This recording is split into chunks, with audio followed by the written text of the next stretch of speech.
നിനക്കെ നമ്മുടെ കൂടെ +2 പഠിച്ച ടിബിമോൻ ടിപിനെ ഓർമ്മയുണ്ടോ? ആ ഓർമ്മയുണ്ട്. ആരോടും മിണ്ടാത്തൊരു മിണ്ടാപ്പൂച്ചയല്ലേ? അതൊക്കെ പണ്ടാടി. അവൻ ദാ എനിക്ക് ഇൻസ്റ്റയിൽ മെസ്സേജ് അയക്കുന്നത് കണ്ടോ? എന്റെ പോനോ, ഇവൻ ഇങ്ങനെയൊക്കെ സംസാരിക്കോടി? ആണെന്ന് ഞാനും ആദ്യം ഞെട്ടിപ്പോയി. എടി, ഇത് അവനൊന്നും ആയിരിക്കത്തില്ല. അവനെ കെട്ടിയിട്ട് ഭീഷണിപ്പെടുത്തി ചാറ്റ് ചെയ്യടാന്ന് പറഞ്ഞാൽ പോലും അവൻ ചാറ്റ് ചെയ്യത്തില്ല, എനിക്ക് ഉറപ്പാ. എടി, ഇത് അവൻ തന്നെ. എനിക്ക് അവൻ വോയിസ് മെസ്സേജ് ഒക്കെ അയച്ചതാ. ആണോ? ഷോ, പണ്ട് വായിൽ കോലിട്ട് കുത്തിയാ പോലും മിണ്ടാത്തവനായിരുന്നു. ആണെന്നേ, പിള്ളേരുടെ ഒക്കെ ഒരു മാറ്റമേ.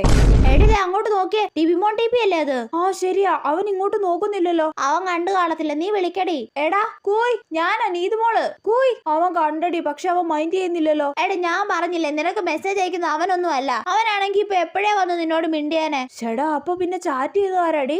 ആർക്കറിയാം. എടി, ടിബിമോൻ ടിപിയുടെ മെസ്സേജ്. ഞാൻ നിങ്ങളെ ഇന്ന് ഓപ്പോസിറ്റ് ബസ് സ്റ്റോപ്പിൽ വെച്ച് കണ്ടായിരുന്നു. അയ്യേ എടി, ഇവൻ നേരിട്ട് കണ്ടാ മിണ്ടാത്ത ഓൺലൈൻ ചാറ്റ് ജീവിയാണെന്നാ തോന്നുന്നേ. അയ്യേ, ഇവനൊന്നും ഒരു മാറ്റവും ഇല്ലല്ലോടി. ആണെന്നേ.